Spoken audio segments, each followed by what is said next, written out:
So here we have the Mini Cooper S Paceman on a 64 plate. I'm going to start off by showing you around the outside of the car, and then we'll hop in and run through just a few controls on the inside.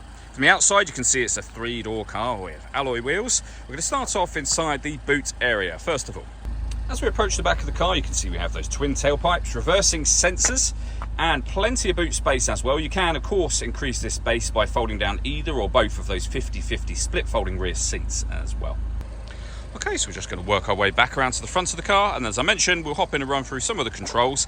Now that we've done a full circle though, you can see it's in excellent condition the whole way round. Just briefly before we climb in, I think it's well worth seeing the interior from this exterior point of view. There's plenty to run through on the dashboard, so let's hop in and we'll do that now.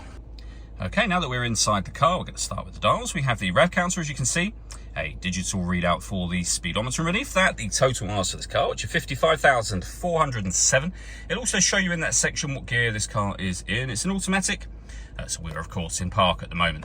You can change information displayed in that section by pressing a button on the end of the indicator stalk. If we back out to the steering wheel next, we've got our phone controls over here, stereo controls, cruise control as well.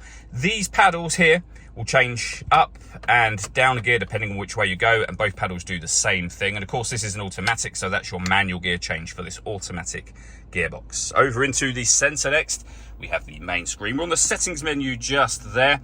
Lots of menus available. All the movement you see me making on the screen is being done using this dial just here, which you can twist, push down, you can move up, down, left and right as well, depending on which menu you are in, of course. So for example, we've just twisted that to navigation. If we push the dial down, we then enter that menu, and you can see a nice clear color display.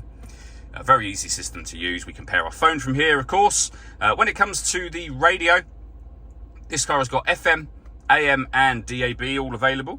You can of course listen to your own music as well under the multimedia heading.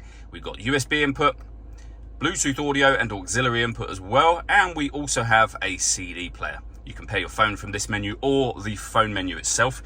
We have the fuel gauge in this section as well, your CD player, main volume for the stereo, and then climate control. So you can adjust the fan speed, the temperature, the direction the air is being distributed in.